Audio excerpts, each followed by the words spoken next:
자, 이번 내신에 들어가는 비문학 지문 영상 바로 찍어 보겠습니다. 자, 가와 나 복합 지문이고요. 우선 가 지문에 대해서 볼게요. 분석 미학의 이해 예술 지문이고요.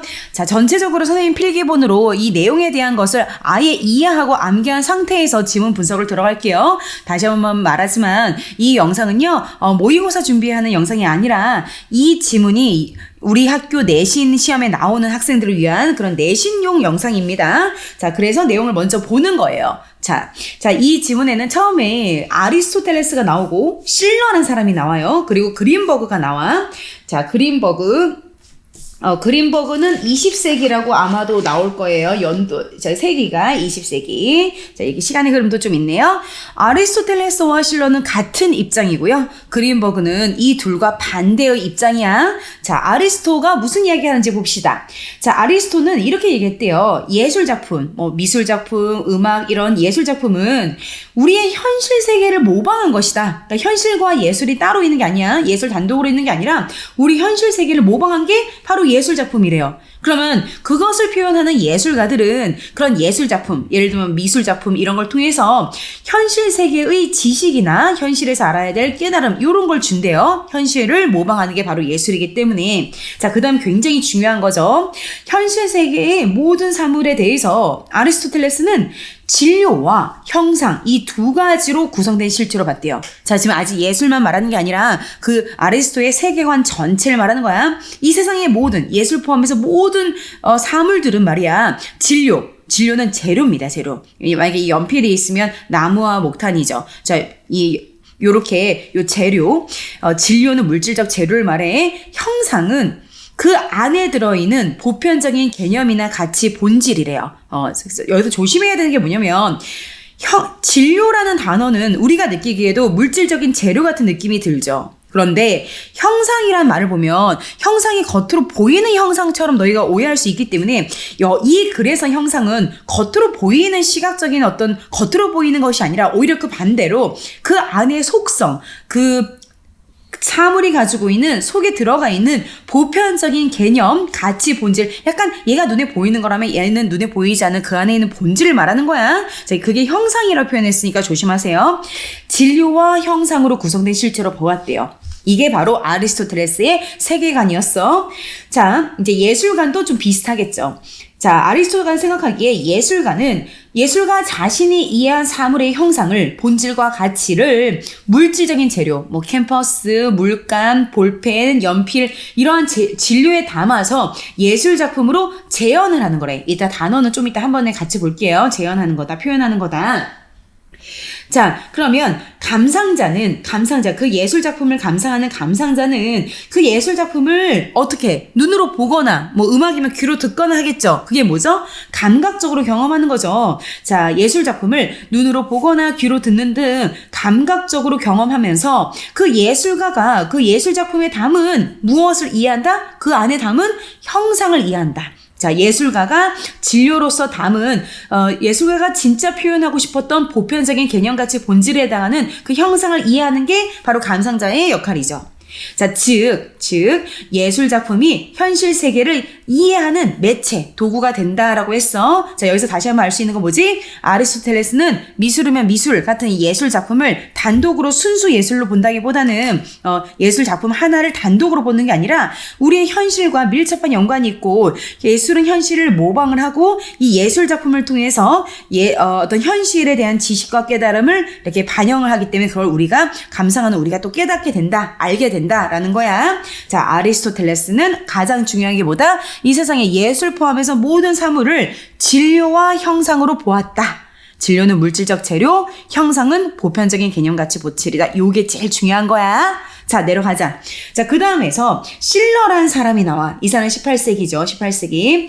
실러라는 사람은 이 사람이 살았던 18세기 당시에 굉장히 정치적으로 혼란스럽고 사람들의 갈등과 폭력이 지속됐대. 사회가 되게 혼란스러웠대. 이것에 어떤 거부감을 느낀 이런 실러는 시민이 어떻게 하면 도덕성을 함양할 수 있지? 갖출 수 있지? 이런 것을 생각하다가 예술이 이 혼란한 사회와 갈등 속에서 시민들로 하여금 도덕성을 갖출 수 있는 좋은 해결책이 될 수 있겠다. 뭐가? 예술이. 우리가 뭐 좋은 음악을 들으면 마음이 편안해지고 아름다운 미술 보면 내 마음도 좀 착해지고 이런 게 있잖아. 그런 얘기를 하는 거야. 그러니까 실러도 아리스토텔레스와 마찬가지로 예술과 현실을 되게 밀접한 연관으로 본 거야. 따로따로 본 게 아니네. 그죠? 도덕성 함양을 위해서 예술이 어떤 수단이 돼야 된다. 방법이 돼야 된다. 해결책이 돼야 된다라고 한 거야. 자, 실러가 말을 계속한다. 예술가가 아름다움이라는 본질, 형상이었죠, 아까? 아름다움이라는 본질, 가치를 표현하기 위해서 그 예술 작품의 진료, 재료, 뭐 물감, 뭐 스케치북, 캔버스 이런 진로에 담아서 표현을 한대. 자, 감상자는 미적 경험을 통해, 자, 이거 미적 경험을 통해가 감각적으로 경험하는 거와 굉장히 유사한 거죠. 미적 경험이 뭐야? 눈으로 보고 뭐 귀로 들으면서 와 되게 아름답다 이렇게 느끼는 이런 미적 경험을 통해서 도덕성을 회복할 수 있다고 누가 말한 거야? 실러가 말을 한 거야. 자, 아리스토텔레스는 어떤 지식과 깨달음을 준다. 예술 작품이 요 정도 얘기했고, 실러는 더 나아가서 와 예술 작품이 혼란한 사회를 해결할 수 있는 예술 작품을 통해서 도덕성을 회복할 수 있어. 예술 작품은 그러한 훌륭한 매체가 돼라고 얘기한 거야. 감상자의 미적 경험이 이제 극대화가 되려면 어떻게 해야 되냐고 실러가 말하냐면, 감상자의 미적 경험 극대화가 뭐야? 미술 작품을 보고 더 감탄하고, 음악 작품을 귀로 들으면서도 굉장히 굉장히 어떤 큰 아름다움을 느끼고, 자, 이러한 미적 경험을 최대로 극대화하기 위해서는 이런 이야기를 했어. 그 예술 작품을 만든 그 진료 있죠. 재료, 물질적인 재료가 가지고 있는 물질적 성질이 최대한 드러나야 돼, 안 드러나야 돼? 안 드러나야 된다. 드러나지 않아야 된다. 그러니까 어떤 조각상으로 이제 대리석을 깎아서 조각을 만들어. 근데 그 조각상이 뭐 아름다운 순수한 숭고한 어머님의 사랑, 이런 본질을 표현할 때는 그 대리석이라는 물질적인 재료가 가지고 있는 그 거친 표면이 너무 강조가 되면 안 된다는 거죠. 왜냐? 실러가 말하는 것은 예술 작품 자체가 아니라 그 안에 들어있는 형상, 본질을 표현하는 게 굉장히 중요하기 때문에 재료가 가진 물리적인 성질이 너무 두드러지면 그 물질에 집중이 되겠죠. 그래서 진료가 가진 물리적인 성질이 최대한 드러나지 않아야 된다고 실러가 말한 거야. 자, 이 글에는 예시가 있습니까? 예가 있어. 예시를 통해서 어떤 독자 이해를 더 도왔다. 맞다고 하세요. 자, 예시가 뭐가 나오냐면, 어떤 조각가가 대리석으로 이렇게 조각을 할 때 표현하려고 하는 형상, 즉 본질이 인체의 고운 피부, 인체의 고운 피부를 통해서 뭔가 아름다움을 표현하고 싶었어. 자, 그러면 그 표현하고 싶은 이 본질이 집중이 되기 위해선 대리석이라는 물질이 가진 그 특유의 거친 특성이 최대한 거칠게 드러나지 않아야 돼. 그러니까 사포질 되게 잘해야겠죠. 잘 다듬고 사포질도 많이 해가지고 정말 부드러운 곡선을 표현해서 아름다운 피부와 아름다움을 표현하는 데 집중을 해야지, 거친 그 재료의 특징이 강조가 되면 안 된다고 해서 진료의 특징이 너무 드러나면 안 된다가 실러의 입장이야. 자, 그래야지만 매끄러운 피부의 미적 가치가, 본질이, 형상이 감상자에게 그대로 온전히 전달될 수 있다는 거야. 진료가 너무 주인공이 되면 안 된다는 거야. 예술의 목적이 뭐였어? 뭐 도덕성을 함양한다거나 형상을 전달한다거나, 이런 예술의 목적이 잘 달성되기 위해서는 예술 작품을 이루는 재료, 물리적인 재료, 진료가 어떻게 해야 돼? 투명해야 돼, 불투명해야 돼? 자, 이거 진짜 시험에 꼭 나올 거야. 투명해야지.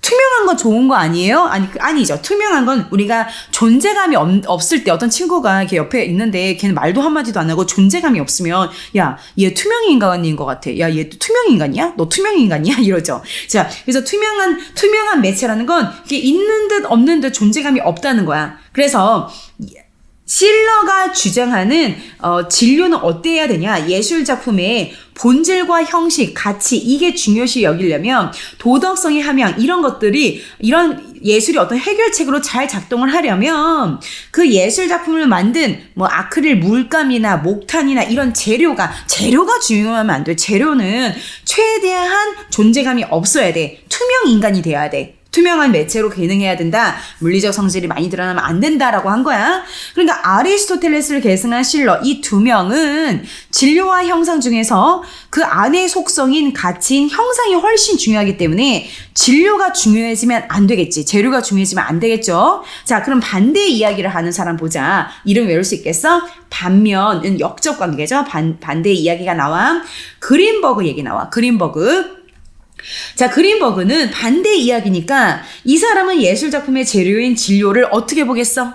투명해 불투명해 반대 얘기해야 되니까 불투명한 매체로 기능해야 된다. 자, 불투명해. 우리도 뭐 물감 같은 거 불투명한 물감은 굉장히 이렇게 쨍하게 나오죠. 불투명한 건 투명 인간의 반대말이니까 얘는 존재감이 굉장히 있다는 얘기입니다. 존재감 뿜뿜 많은 거야. 그러면 이 얘기에서 벌써 눈치챌 수 있는 게 그린버그는 예술작품에서 재료 물리적인 재료, 그 아크릴 물감, 목탄하면 목탄, 그 진료가 원래 가지고 있는 물리적인 그 특성이 굉장히 중요시 여기겠네. 그러니까 그린버그가 주장한다면 이 아까 말했던 조각과 대리석 조각에서는 대리석이라는 물질이 가지고 있는 거친 표면, 거친 특징이 오히려 잘 드러나야겠네. 그린버그는 반대 얘기를 하니까. 그죠? 한번 읽어볼게. 그린버그는 이렇게 말해. 예술은 교육이나 정치적 의도 같은 현실, 교육이나 정치적 의도, 어떤 것을 실현하는 수단, 매체, 도구가 되어서는 안 된다라고 말해. 뭐라고 말해? 예술은 미술이면 미술, 음악이면 음악, 그 자체가, 예술 그 자체가 순수한 목적이 되어야 되지.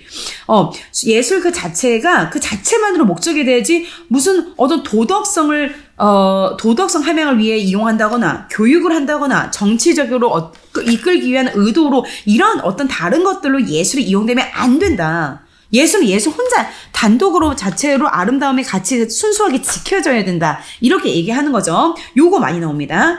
교육이나 정치적 의도를 실현하는 수단이 예술이 되면 안 된다. 라고 한 게 많이 나와. 자, 그린버그가 말하는 예술가의 역할이 뭐냐면 재료, 진료가 가지고 있는 물리적 성질이 갖는 표현 가능성 자체가 주인공이다. 그러니까 얘는 진료가 불투명해야죠. 재료가 주인공이 돼야 된다는 거죠. 예술 장르 그 자체가 가지는 순수성, 미술이면 미술, 회화면 회화, 그죠? 뭐 발레면 발레, 음악이면 음악, 그 순수성을 실현하기 위해 노력해야 되지 뭐 다른 교육, 정치 이런 게 들어가면 안 된다는 이야기야. 여기도 쉽게 설명하기 위해서 예시가 나와 있죠. 자, 예를 들면 어떤 화가, 예술가죠. 화가가 캠퍼스, 물감 이런 것들 다 진료야, 진료. 캠퍼스의 평면에 물감으로 그림을 그린다고 치자. 그러면 캠퍼스의 평면, 그 물감, 아크릴 물감이 가지고 있는 특유의 색채, 질감 이런 진료에 굉장히 집중해야 돼. 이 진료가 표현하는 그 물리적인 특性자체가 순수 예술로서의 가치가 있다는 거야. 예술 장르가 지닌 고유한 순수성을 실현해야 한다. 화가는 이런 역할을 해야 된다라고 했고, 자, 예를 들면 그림이 회화죠. 회화 그림 그리는 거. 회화에 사용된 뭐 캔버스나 물감 같은 이 진료가 이건 회화야. 뭐 이거는 이제 어떤 그림 중에서도 뭐 여러 가지가 있을 거고 이건 조각이야. 이건 회화야. 이건 사진이야. 이런 이제 예술도 장르가 있죠. 장르가 기준이죠. 회화라는 예술 장르를 규정하는 기준이 바로 진료가 된다는 거야. 너희들 지문 보다 보면 이 문장 그냥 날려버리거든. 마지막 이 한 문장도 날리지 마. 이따 본문 보자. 그린버그는 진료가 정말 중요해서 예를 들면 그림 회화에 사용된 물감 같은 진료는 물감과 그 캔버스라는 진료는 이것은 회화야 라고 예술 장르를 딱 규정하는 기준이 된다. 근데 예술 장르를 규정하는 기준이 뭐라고 하지? 그것을 미적 매체라고 해. 이것도 외워. 미적 매체가 뭐야? 예술 장르를 규정하는 기준을 미적 매체라고 하는데 그린버그는 이 진료가 바로 미적 매체가 된다라고 한 거야. 자, 다시 한번 정리하면 가 지문은 우선 내용이 한번 끝났어. 아리스토텔레스, 실러 같은 입장, 그린버그는 다른 입장인데 이렇게 세 명을 단순 비교한 것도 있지만 이 실러가 18세기고 그린버그가 20세기라서 약간 시간이 흘러가는 통시적인 구성이 있었네. 자, 그러면 본문으로 한번 보고 나서 우선 1차 영상 잠깐 끊었다가 가볼게요. 자, 가 지문 영상 보고 그다음 나 지문 바로 봐야 되는구나. 자, 그러면 여기 한번 보자.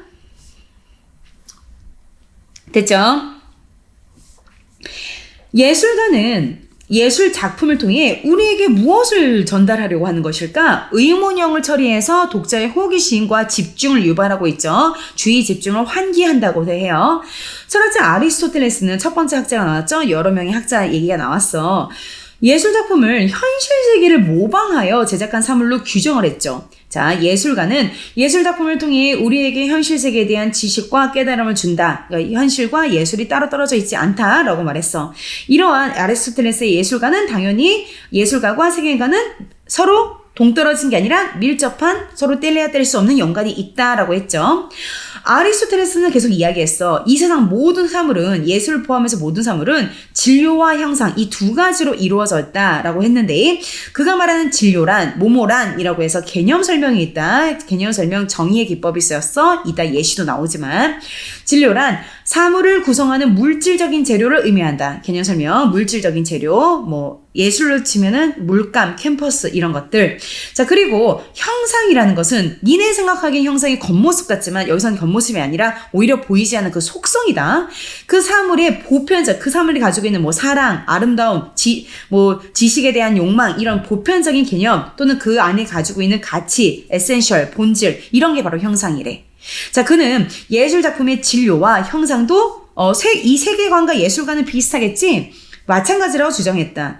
아리스토텔레스에 따르면 예술가는 자신이 이해한 어떤 형상을 진료에 담아, 이거 바뀌면 안 된다. 진료를 형상에 담아가 아니야. 형상을 진료에 담아서 예술 작품으로 재현한다, 표현한다. 그래서 감상자는 예술 작품을 감각적으로 경험하면서 눈으로 보거나 귀로 듣거나 감각적으로 경험하면서 누가? 감상자가 예술가가 그 안에 담았던 무엇을 이해한다? 진료야 형상이야? 형상을 이해할 수 있다. 즉 예술 작품이 현실 세계를 이해하는 매체가 되는 거야. 자, 그럼 여기까지 아리스토는 예술과 현실을 따로따로 보지 않았죠? 예술과 현실이 굉장히 밀접한 연관이 있다고 본 거죠. 자, 그럼 이제 실러가 나올 거야. 아리스토텔레스의 예술가는 18세기 비평가 실러에게 이제 계승이 된다, 이어진다. 계승이 된다는 뜻이야. 실러가 살던 18세기는 정치적인 혼란과 폭력 같은 부정적인 현실이었는데 이것에 어떤 환멸, 어떤 그것에 대해서 환멸 이따 단어도 바로 보여줄게. 자, 단어 복사한 게 지금 어딨나 모르겠네. 일단 끊어보자. 여기 있다. 자, 보자. 여기 보면은 환멸, 꿈이나 환상 따위가 끼어져 헛된 거라는 걸 깨달은 거야. 헛된 거, 실망하거나 허무함을 느낀다. 뭐 이런 뜻이 나오네. 이거 좀 이따 보자. 자, 그러면 계속 읽어보면 실러는 시민들의 도덕성을 함양, 학문이나 덕행, 품성 따위를 닦아서 기름이란 뜻이래. 함양하는 방법을 고민했고 바로 그 방법이 그 해결책이 예술 선택했다. 예술이 도덕성 함양의 도구, 수단이 된다고 생각한 거야. 근데 예술가가 아름다움이라는 형상을 예술작품의 진료, 재료에 담아 표현하면 감상자는 미적 경험, 감각적인 경험을 통해 도덕성 회복할 수 있다고 실러가 말한 거죠. 또한 감상자의 미적 경험을 최고치로 극대화시키기 위해서는 진료가 가진 물리적 성질, 투명 인간이 되어야죠. 강조되지 않아야 되죠. 예를 들어 예시죠. 구체적 예시. 조각가가 어떤 그 거친 표면을 가지고 있는 대리석이라는 진료죠. 대리석 진료야.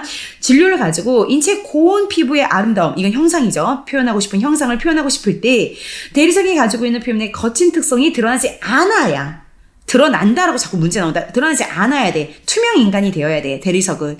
그래야지만 매끄러운 피부가 가진 이라는 형상을 감상자에게 그대로 전달될 수 있다라고 믿은 거죠. 실러는 결국 예술의 목적이 잘 달성되려면, 예술의 목적이 뭐죠? 시민들의 도덕성 함양, 뭐 이런 것들, 이런 걸 위해서는 예술 작품의 진료가 주인공이 돼서는 안 돼. 진료는 그래서 투명한 매체, 별표 3개야. 실러가 말하죠. 실러가 말하는 진료는 투명하게 작동해야 돼. 거의 존재감이 없어야 돼. 라고 말을 한 거죠. 자, 지금 반복하고 있는 거야. 반면이 나오면, 반면이란 표지가 나오면 앞에 있는 말과 반대로 나오겠죠. 20세기 시기가 변합니다. 그린버그는 예술작품의 진료가 반대니까 굉장히 존재감이 있어야 된다라고 주장하죠. 진료가 주인공이 되어야 된다. 그럼 불투명한 매체로 기능해야 된다라고 보았다. 근데 예술은 교육이나 정치적인 의도, 정치적 의도 같은 현실 세계의 무언가를 위해서 무언가를 실현하는 수단과 목적이 되면 안 된다라고 말한 거죠. 그린버그는 위에 두 사람과 반대 입장이죠. 그래서 예술가가 진료의 물리적 성질이 가지고 있는 표현 가능성, 대리석이면 대리석, 물감이면 물감, 그 자체에 순수하게 원래 가지고 있는 그 표현 가능성, 물질적인 특징이 굉장히 주목해야 되며 예술 장르 그 자체가 가지는 순수성을 실현하기 위해 노력해야 된다고 말했어. 가령은 예시야. 예를 들어 화가가 캔버스의 평면, 물감의 색채 질감, 이거 진료죠. 이 진료가 가지고 있는 원래의 물리적 특징, 이런 것들에 집중을 할 때 그때 이거는 그림 중에 회화라는 예술 장르가 가지고 있는 고유한 순수성을 실현할 수 있다. 그죠? 넓은 평면의 캔버스에다가 물감 이 두 가지의 진료가 합쳐져서 무언가가 만들어지면 이것은 예술 장르 중에서 이 두 개의 진료가 만들어진 것은 회화야라는 장르를 결정하는 그런 중요한 기준이 된대. 누가? 이 캔버스 물감 같은 진료가. 그러니까 진료가 굉장히 중요하다는 얘기야.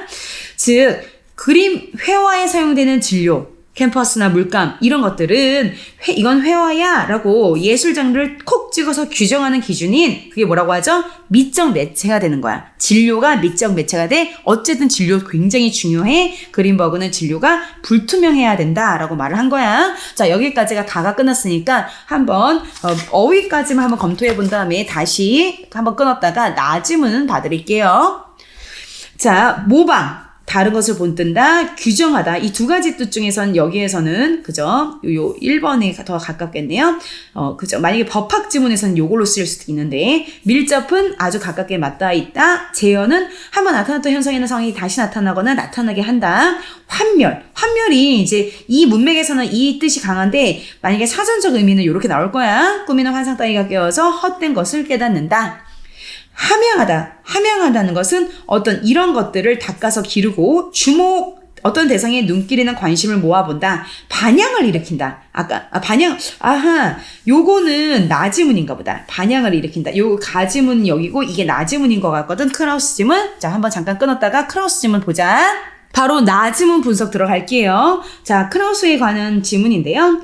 1968년 예술가 브로타스는 자신의 아파트에 전시한 벌써부터 공간이 특이하네. 현대미술관 독수리부라는 제목의 어떠한 희한한 설치물을 만들었대요. 근데 이 설치물이 당시 예술계 사람들에게 큰 반향을 일으켰다. 큰 반응을 일으켰다. 이거 뭐야? 이거 도대체 뭐야? 이런 사람들이 웅성웅성 거린 거죠. 이유가 뭐냐면 독수리라는 주제에는 딱 정해져 있는데 독수리라는 주제에 따라서 그림, 사진 이런 걸 막 수집해서 무슨 번호를 붙여서 전시했어. 이게 기존에 미술 작품도 아니고 그렇다고 사진 작품 전시회도 아니고 번호를 붙인 건 보통 설치 예술에 많이 하는데 뭔가 이렇게 다 섞인 느낌이죠. 그렇기 때문에 어떤 당시 예술의 반향을 일으켰는데 당시에 이 현대미술관 독수리부라는 이 특이한 설치물을 예술이야, 이것도 예술이야 라고 규정할 수 있는 기준이 딱히 없었어. 그래서 사람들에게 반향을 일으킨 거야. 선생님이 한번 찾아봤는데 이게 흑백이긴 한데 당시 브로타스의 현대미술관 독수리부의 이 사진들인데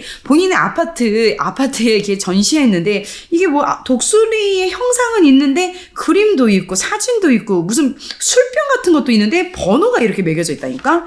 되게 특이하지. 지금 봐도 되게 센세이션하고 새롭죠.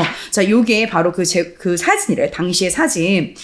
그러면 이제 브로타스가 어떤 희한한 걸 만들어가지고 이거 뭐야? 이거 예술이야? 사람들이 뭔가 혼란스러워할 때 크라우스란 사람 다르다. 크라우스란 사람 등장했어. 크라우스가 이런 것들을 설명하기 위해서 이런 당시 예술계 상황에서 포스트 매체 조건이라는 어떤 새로운 개념을, 이 개념 좀 어렵지, 외워두자. 포스트 매체 조건이야. 이런 새로운 브로타스의 이 예술 작품 같은 요런 특이한 것들을 기존으로는 해석이 안 되니까 포스트 매체 조건이라는 어떤 새로운 단어를 만들어서 명명이 뭐냐면 이름을 정해주다. 이름 명자거든. 이름을 지어서 부르다라는 뜻이야. 명명을 했대. 그래서 포스트 매치 조건이라고 하고, 자, 이것을 기술적 지지체라는 새로운 매체, 그러니까 비슷한 개념이야. 둘 다 새로운 거야. 포스트 매치 조건이라고 이름을 짓고 이런 것들을 기술적 지지체라는 새로운 매체의 개념을 제안했어. 그럼 이제 너희 머릿속에는 이 두 개의 단어가 좀 어려워도 포스트 매치 조건, 기술적 지지체, 이 두 개의 단어는 굉장히 기존과 다른 새로운 거다. 이게 새로운 쪽이다라고 가야 돼. 자, 두 번째 문단에서 설명을 자세히 한다. 이제 서로 대조가 이제 요 개념이 이제 다르게 나왔는데 이게 before고 이게 after야. 크라우스가 기존, 과거의 매체는 그냥 지지체라고 했어. 그냥 지지체 또는 물질적 지지체. 이쪽은 old야. 기존이야, 기존. before, after. old and new라고 해도 되고 before, after라고 이해해도 돼. 크라우스는 이런 새로운 거 나오기 전에 과거의 모든 것들은 기존의 매체를 그냥 지지체라고 해. 지지체는 물질적인 조건으로만 이루어졌기 때문에 다른 말로 물질적 지지체라고 해. 포스트 매치 조건이 새로운 거니까 이거는 포스트 매치 조건 이전이 되겠지. 포스트 매치 조건의 이전의 매체는 오직 물질적 요소로만 이거는 카메라로 찍었네? 사진이네? 이거는 아크릴 물감과 캔버스로만 그렸네? 이건 회화네? 이렇게 물질적인 요소, 오직 물질적인 요소로만 지지체로 결정하고 인정을 하는 거야. 자, 그러면 이제 이런 기존의 방식이었던 포스트 매치 조건 이전에 물질적 지지체 방식은 어떤 문제점이 등장을 했냐면 이런 현대미술관 독수리고 같은 희한한 새로운 작품들은 이걸로 설명이 안 되는 거야. 한번 읽어볼게.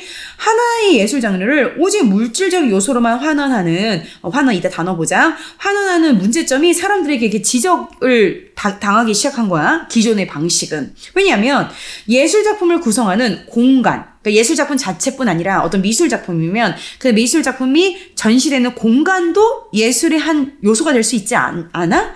소리, 대상이 가진 어떤 독특한 이미지, 이러한 물질적이지 않은 얘네들 뭐야? 공간, 소리, 이미지, 이거는 비물질이다. 외워라. 비물질이 아닌 거야. 캔버스, 물감 이런 건 물질인데 그 대상, 전시 공간, 소리, 이미지 이런 거는 비물질적인 요소거든. 이런 것들도 하나의 예술 작품을 결정하는 지지체로 인정해야 되지 않아? 라는 이러한 어떤 문제점을 제기하는 그런 의견들이 나오면서 그래 물질적 지지체에만 국한하지 말고 지지체 범위를, 예술의 지지체 범위를 좀 확장하자. 그러면서 크라우스가 이 얘기를 한 거지. 크라우스가. 그죠?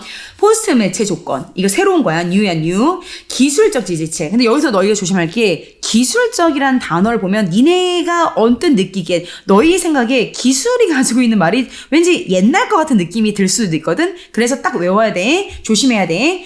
물질적 지지체란 말은 옛날 거야. 근데 기술적 지지체는 뭔가 막 섞인 거기 때문에 얘는 센세이션한 거야. 새로운 거야.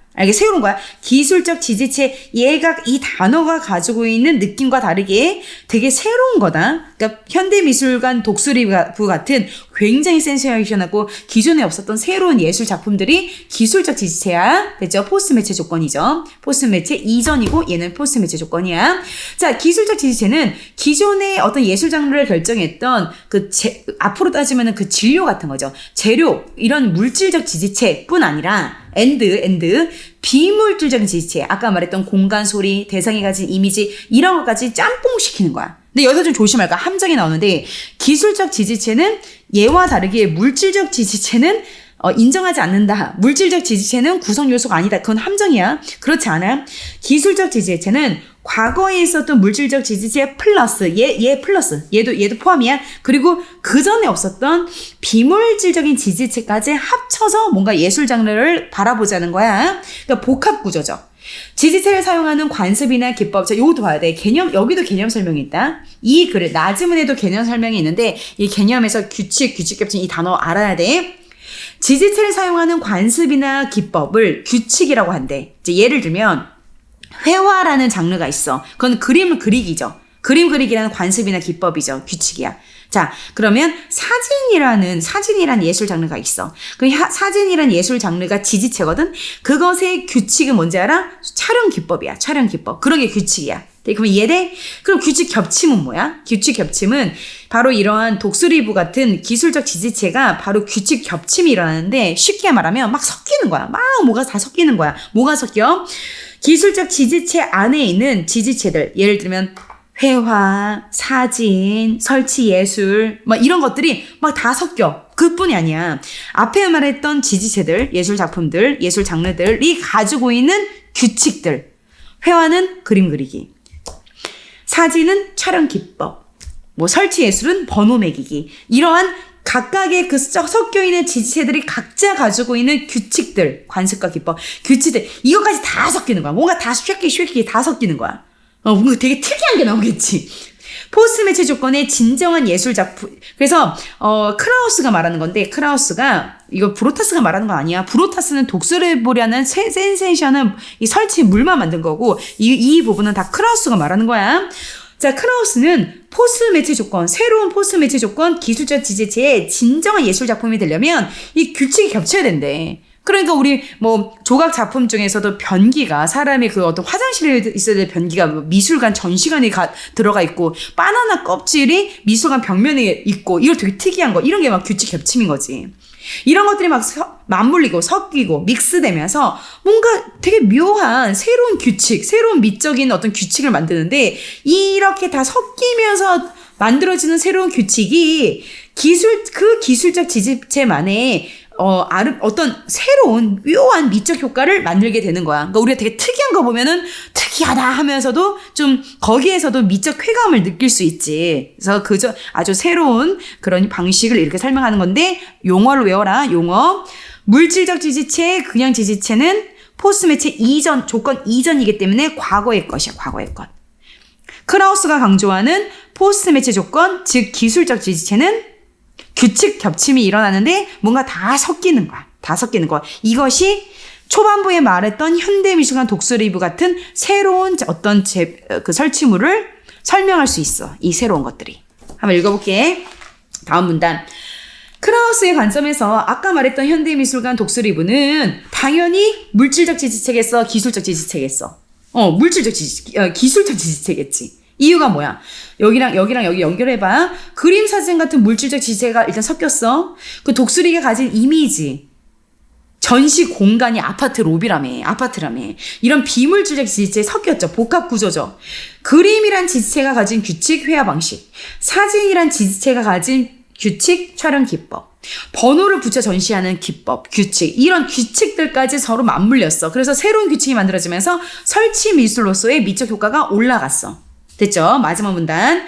기술적 지시체를 창안하기 위해서 예술가, 그러면 이제 이런 것들 되게 센세이션한 이런 걸 많이 만들려면 예술가들이 많이 만들려면 뭐가 필요해? 되게 열린 마인드가 필요하지 않겠냐? 그러니까 기존의 어떤 공부만으로, 기존의 연구 방식으로, 고리타분한 방식으로는 이런 거 잘 안 나오겠지. 변기통을 미술관에 갖다 놓을 정도로 되게 센세이션한 열린 마인드가 필요할 것 같지 않냐? 한번 읽어볼게. 그러려면 기술적 지시체의 새로운 규칙을 끊임없이 발견하고 확립해야 돼. 자, 이것도 외워라. 그러면 기존의 예술가가 나 열심히 그림 그려야지, 조각가가 열심히 조각해야지 라는 의지와 역량만으로는 이런 건 어려워. 그렇잖아. 우리가 뭐 천재적인 예술가들이 있잖아. 그 천재성도 필요한 거야. 막 어디 변기에 볼일 보러 갔는데 이 변기가 예술 작품처럼 느껴져서 미술관에 갖다 놔야겠다. 이러한 어떤 우연히 포착하는 이런 센스도 필요해. 자, 조심해. 이것도 의지와 역량은 필요 없어. 이건 아니야. 그렇지만 의지와 역량도 필요하겠지, 얘도. 근데 예술가의 의지와 역량만으로는 가능한 게 아니라 플러스로 이런 새로운 기술적 지지체를 표현하는 가능성을 이렇게 우연히 포착하는, 바나나를 먹으면서 바나나 껍질이 예술 작품이 될 수 있겠네? 이런 우연한 포착하는 그런 게 필요한 거야. 2번.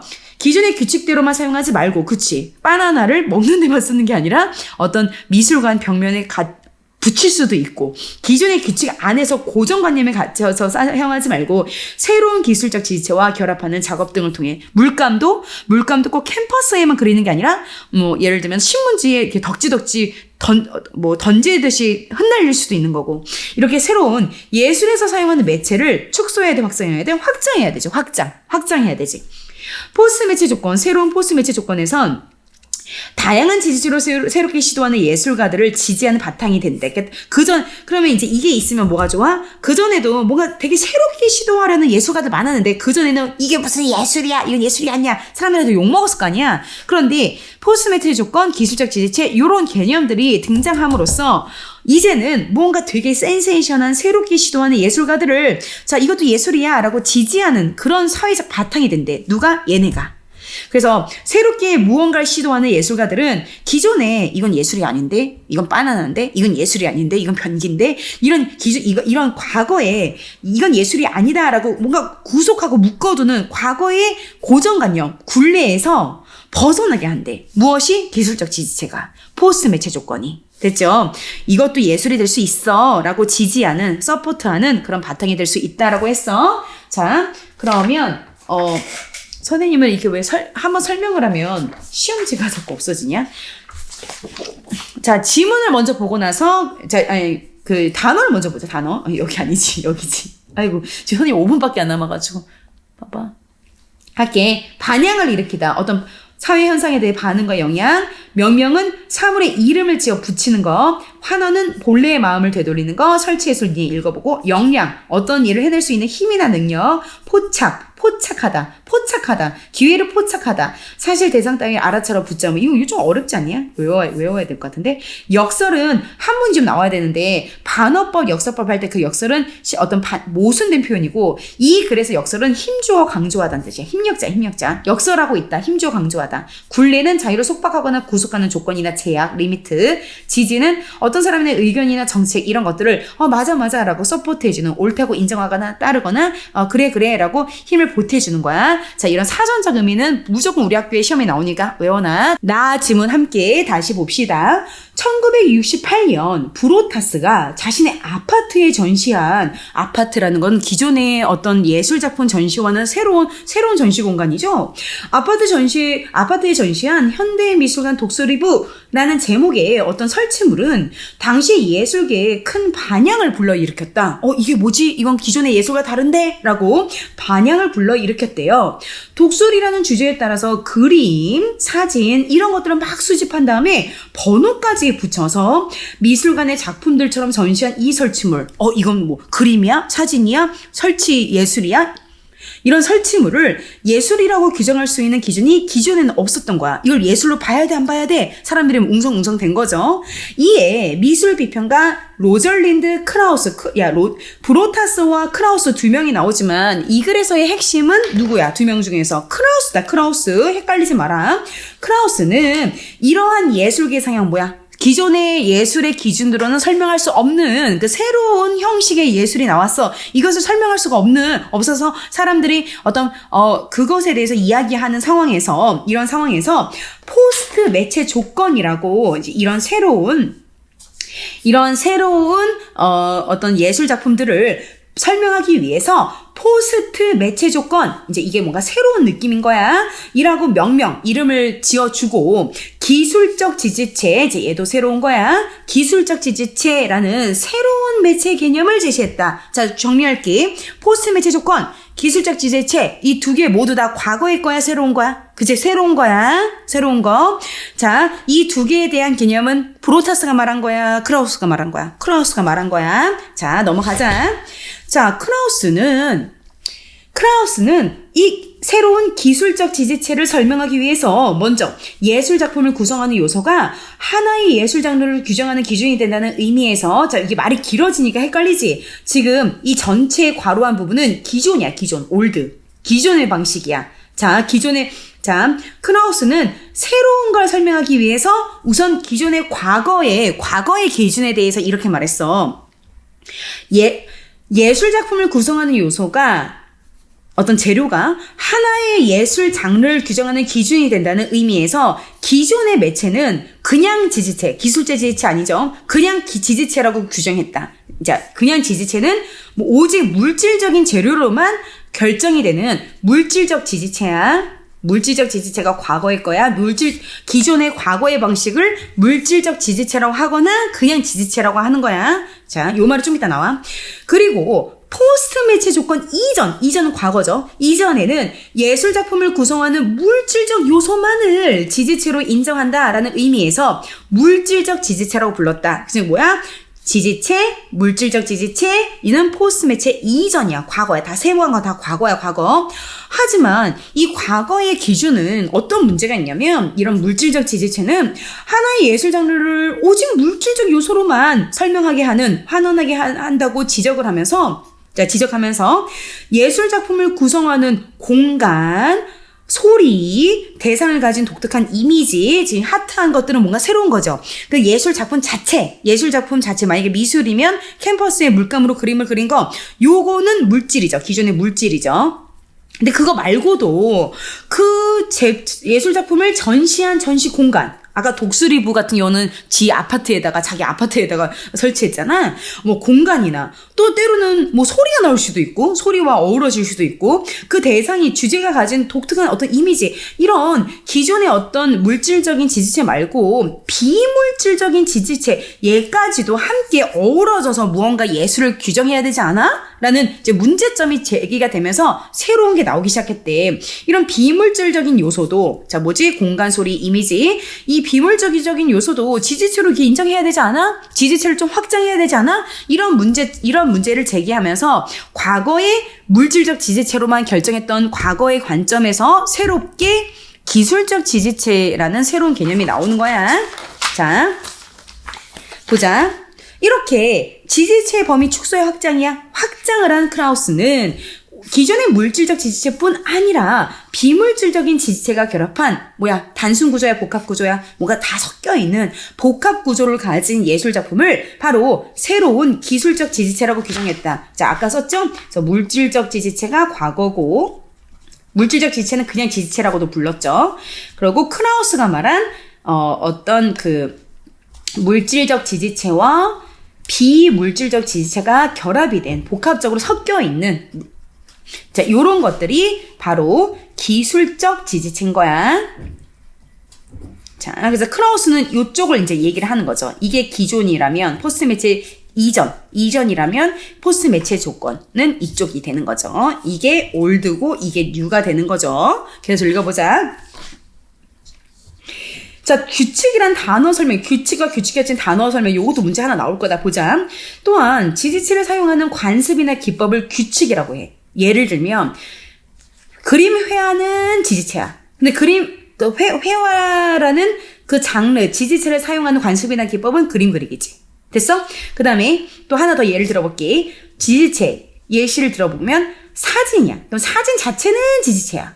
그럼 그 사진이라는 지지체를 사용하는 관습이나 기법은 촬영 방법이야. 촬영 방식이야. 이렇게 지지체와 지지체를 사용하는 관습이나 기법이 규칙인데 이런 새로운 기술적 지지체는 규칙이 막 겹쳐지겠지. 뭔가 다 섞여 있으니까 그림, 사진, 번호 매김 이게 다 섞여 있으니까 당연히 규칙 겹침이지. 그런데 크라우스 말하는 게 이렇게 규칙들이 막 섞여 있는 규칙 법칙, 메가커피에 파는 어떤 딸기, 바나나, 민트, 초코 이런 것처럼 뭔가 다 섞여 있는 요런 것들이 이런 규칙 겹침이야말로 포스트 매체 조건에서 최고의 어떤 인정받는 예술 작품이 될 수 있다라고 좋게 보는 거야. 한번 보자.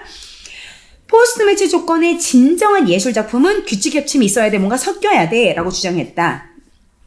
여기서 이제 규칙 겹침이란 기술적 지지체 내의 지지체들도 섞여 있고 회화, 사진 이런 것들도 섞여 있고 그것이 가진 규칙들까지도 섞여 있는 거야. 촬영 방식, 그림 그리기 이런 규칙까지도 다 섞이면서 새로운 규칙을 만들어. 새로운 규칙. 그럼 그게 바로 새로운 규칙 겹침으로 새로운 규칙이 만들어져 그 자체가 하나의 새로운 예술이 될 수 있다는 거죠. 자, 그 기술적 지지체만의 미적 효과를 발생시키는 현상이다. 규칙 겹침을 좋게 봤겠죠. 크라우스는. 이런 관점에서 아까 초반부에 나왔던 현대 미술관 독수리비는 물질적 지지체겠어? 기술적 지지체겠어? 뭔가 다 섞여 있으니까 기술적 지지체겠죠.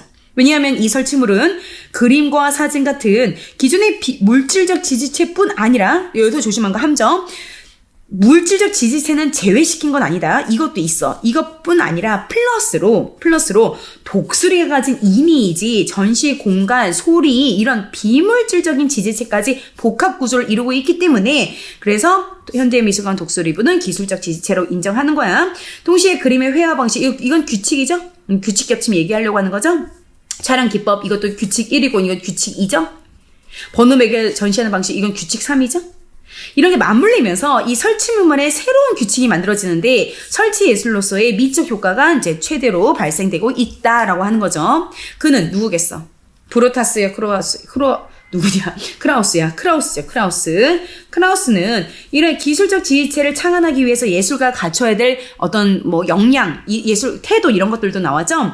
예술가가 기술적 지지체의 새로운 규칙을 끊임없이 발견해야 돼. 열린 마인드로. 그에 의하면 기술적 지지체를 발견하는 그런 능력은 예술가의 기존의 의지나 역량, 난 열심히 하겠어 라는 의지나 어떤 뭐 스킬 같은 역량 이런 것만으로 가능한 게 아니라 이것도 필요해. 근데 이것만 있는 게 아니라 예술가가 기술적 지지체의 표현 가능성을 우연히 포착해서 규칙을 확립함으로써 가능하다. 이 우연히 뭔가를 포착하는 그 센스와 그런 우연 이런 것도 중요하다는 거야. 그럼 만약에 독수리라는 주제가 있어. 그전에는 독수리라는 주제로 그림만 그릴 줄 알잖아. 그런데 독수리라는 주제로 사진도 찍을 수 있고 그림을 그릴 수도 있고 뭔가 번호를 매겨서 전시물처럼 만들 수 있고 이걸 다 섞어봐야지 이런 것들을 우연히 포착할 수 있어야 된다는 거야. 기존의 규칙대로만 사용하지 말고 새로운 기술적 지지체와 결합하는 작업을 통해 예술에서 사용하는 매체를 확장하기 위해 끊임없이 이것도 예술이 되지 않을까라고 확장하는 이런 노력을 해야 된다고. 역설이 뭐야? 힘주어 강조한다는 뜻이죠. 힘주어 강조한다. 왜냐하면 그것이 포스트 매치 조건에서 다양한 지지체로 새롭게 시도하는 예술가들은 기존에는 이건 예술이 아니야 라고 구속하는 것들이 많았겠지. 구속하는 굴레 이것으로부터 벗어나기 위해서는 오픈 마인드가 필요하다라는 거죠. 이것은 예술이 아니다라는 기존의 방식이 아니라 아니야 이것도 예술이야. 그림, 사진, 번호 매김 이거 섞어서 또 새로운 규칙 겹침 이런 어떤 센세이션한 새로운 이것도 예술로 보자. 이것도 예술이다 라고 서포트하는 지지하는 바탕이 되기 때문이다 라고 해서 마지막에 이런 새로운 기술적 지지체 포스트 매치 조건에서 예술가가 갖춰야 될 태도에 대해서도 나와 있어. 자, 문제도 그냥 간단히만 볼게요. 문제 반드시 스스로 풀어봐야 된다. 선생님 이게 답이 미리 체크되어 있는데 바로 보시면 절대 안 되고요. 내신에서 문제가 거의 그대로 나오는데 틀은 비슷하고 문제 다 다르게 나오거든. 답이 맞는 것을 틀리게 하고 틀린 걸 맞게 고치기 때문에 하나하나 지금은 답만 거의 확인하겠지만 시간이 없어서 답이 아닌 건 왜 아닌지를 꼭 보셔야 됩니다. 자, 가지문, 나지문 복합 지문이죠. 가와 나에 대한 설명으로 가장 적절한 거 제일 센 거, 제일 맞는 거 찾아야 돼. 우선 답을 먼저 확인을 한다면 나와 달리 그러니까 뭐와 달리 뭐는 하면은 얘는 아니어야 되고 얘는 맞아야 된다. 둘 다 확인해야 돼. 자, 이 나지문, 그 크라우스 지문 말고 이 아까 가지문 있죠? 이 가는 특정한 관념에 대한 개념을 정의했어. 개념 정의한 게 어디에 있었죠? 여기에 진료와 형상 개념 설명했죠? 그 진료와 형상 개념 설명하고 그거에 따른 학자들의 의견, 견해를 이렇게 비교하고 있죠. 비교. 아리스토텔레스, 실러, 그린버그 세 명의 학자의 견해를 비교하고 있다. 이게 맞는 말이죠. 그런데 나는 이 나에도 그 규칙이랑 규칙 겹침 같은 그런 개념 설명은 있어요. 근데 왜 나와 달리냐면 나에도 개념 설명한 건 있거든? 근데 그 개념에 대해서 학자들의 견해를 비교하진 않았습니다. 조심하세요. 물론 브로타스도 나오고 크라우스도 나오지만 브로타스의 어떤 그 작품을 예로 그냥 든 거고 브로타스와 크라우스 이 두 명의 학자를 비교 대조한 건 전혀 아닙니다. 그래서 개념 설명한 부분은 나에도 있다. 하지만 여러 학자의 견해를 비교한 건 나가 아니라 가에만 있다. 알겠어? 그래서 답이 3번이야. 자, 가의 A, B에 대한 이해로 이것도 가장 적절하는 거니까 매력적인 오답이 있을 수 있겠네. 아이고 이거 안 보이구나. 아이고 어쩌라. 자, 보자. 자, A가 진료가 투명한 매체다가 A고요. B는 진료가 불투명한 매체다라고 써 있는 거야. 됐죠? 오케이. 가장 적절한 것은 이것도 답을 확인해보자. 진료가 투명한 건 진료가 별로 중요하면 안 되죠. 그죠? 거기 안에 속성, 본질, 형상이 중요해야 되는 거죠? 진료가 불투명한 건 진료 자체, 그 예술작품을 이루는 그 재료, 물질적 재료 자체가 되게 중요한 거죠. 이제 투명, 불투명 거꾸로 보지 말아라. 알겠죠? 자, 옳은 거 답이 5번입니다. 옳은 거 답이 5번.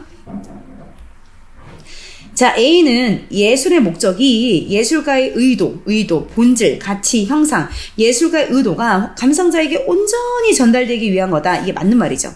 만약에 재료가 재료가 가지는 그 거친 촉감이 강조가 되면 예술가가 표현하려는 형상, 의도가 그대로 전달되기 어렵죠. 근데 진료가 투명한 매체면 진료가 중요해지지 않으니까 예술가의 의도가 온전히 전달될 수 있죠. 맞는 말.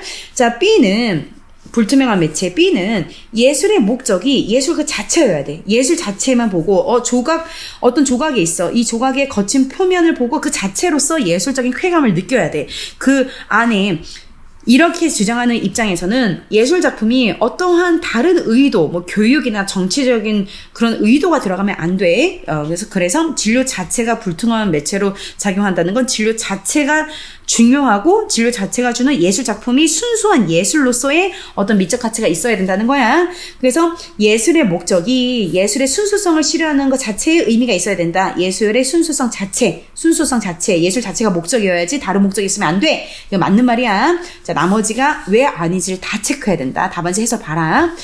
자, 나의 지지체에 대한 설명으로 적절하지 않은 거 답을 먼저 확인하자. 자, 요거 내가 수업 시간에 약간 선생님의 설명을 좀 미흡하게 했는데 다시 설명을 좀 제대로 할게. 4번이 나머지 딱 보면 옳은 느낌이 들어. 4번이 도대체 어디 때문에 옳지 않냐면 봐봐. 규칙이란 단어 어디 나왔었어? before야 after야? 자, 물질적 지지체로만 모든 걸 결정하는 게 과거의 올드한 방식이죠. 그러면 포스트 매체, 즉 기술적 지지체는 물질과 비물질 합쳐진 거죠.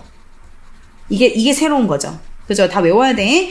자, 그런데 규칙이나 규칙 겹침이란 단어 자체는 앞에는 전혀 나오지 않고 이 뒤에만 나왔죠. 이해돼요? 그러니까 이게 왜 틀렸냐면 포스트 매체 조건 이전이 여기잖아. before잖아. 여기는 규칙이라는 단어 자체가 안 나와. 그래서 옳지 않은 거야. 포스트 매체 조건 이전에는 매체를 구성하는 물질적 요소의 규칙이 인정되었다. 규칙 겹침이란 말은 여기 자체에 등장하지 않는다니까. 됐어. 그래서 옳지 않은 게 얘야. 나머지는 다 맞는 말이죠. 포스트 매체 조건에서 새로운 거죠. 새로운 거는 사물의 소리도 지체될 수 있다. 오케이. 소리, 공간, 이미지. 포스트 매체 조건에서의 규칙은 지체 사용하는 관습이나 기법. 이 말 대놓고 나와 있죠. 맞죠? 포스트 매체 조건에서는 지체들이 결합해서 또 하나의 지체 만들 수 있다는 말 나오죠. 다 맞아요. 다 맞아. 포스트 매체 조건 이전은 체크하고 풀어라. 이전 과거를 말하는 거죠. 이때는 포스트 매체 조건의 포스트 매체 조건 이전에 사용된 지체가 뭐야? 물질적 지체죠. 그죠? 포스트 매체 조건 이전에는 물질적 지체인데 이게 새로운 기술적 지체에서는 물질적 지체가 플러스 비물질이니까 얘가 일로 갈 수 있는 거죠. 그래서 포스트 매체 조건 이전에 사용하던 지체는 포스트 매체 조건에 그러니까 새로운 기술 지체에 사용할 수 있다. 여기 사용할 수 있죠. 맞는 말이야. 이거 5번 중요한 문제다. 옳지 않는 거 4번. 야, 자료 1번, 2번 봐봐. 오케이. 아유, 선생님 이제 어지러워서 큰일이네. 자, 학원 수업 시간에 엄청 자세하게 했는데 그래도 비문학 잘 모를까봐 빠르게 찍는 거야.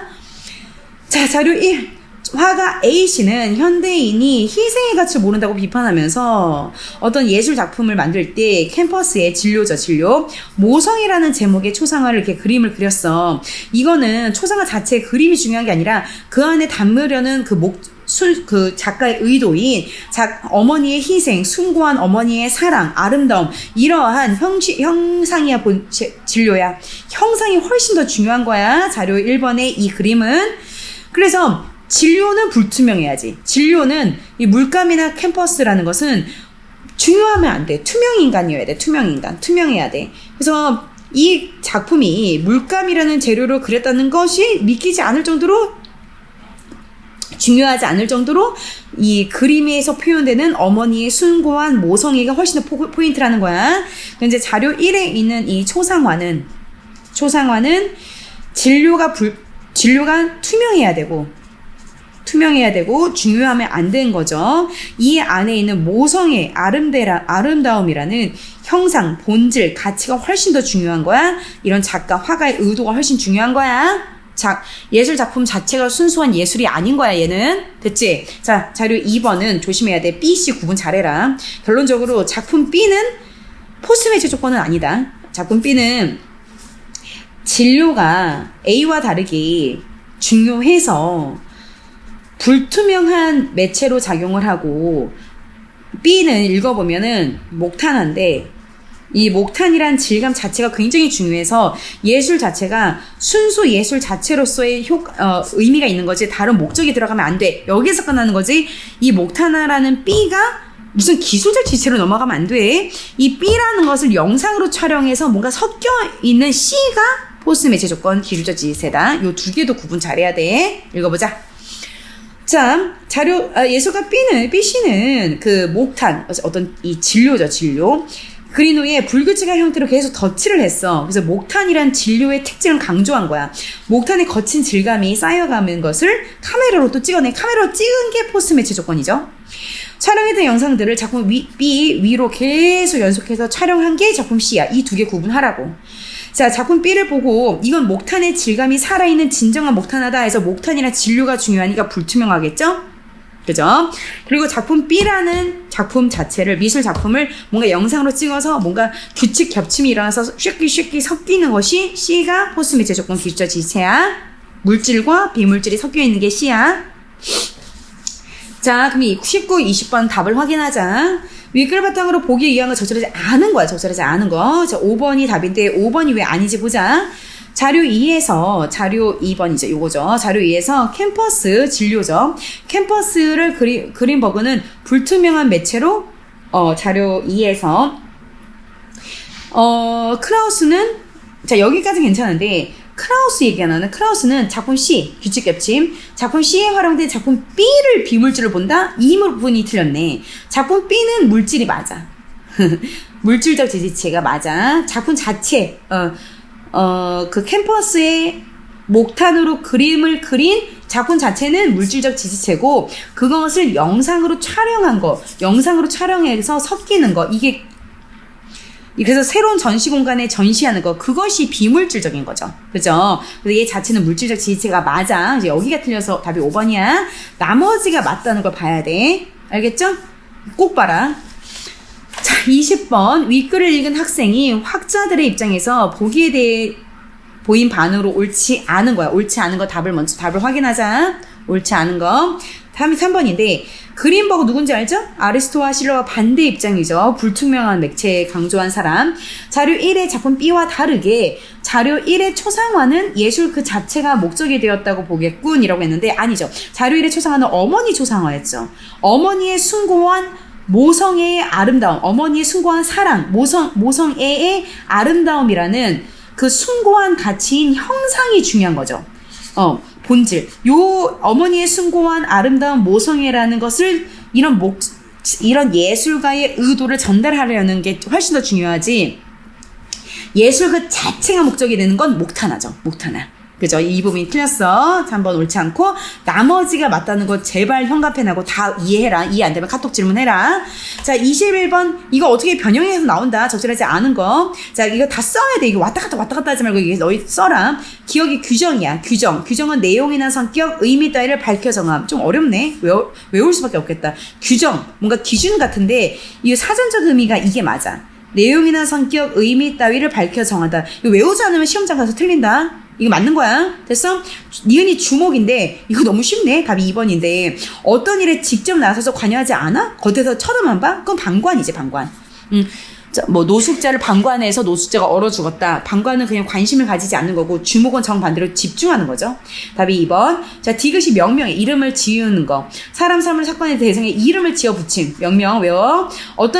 포착. 기회를 포착하다. 기회나 정세를 알아차림. 알아차림이 포착이래. 이것도 외우지 않으면 틀리겠는데? 알아차림, 포착. 기회를 잡는 게 아니라 알아차림까지가 포착이래. 역설이 한문이 다른데 역설법 할 때 역설이 아니야. 여기서는 자신의 주장을 힘주어 말한다야. 이 글에서는. 자, 요것도 변형돼서 나오니까 봐야 돼.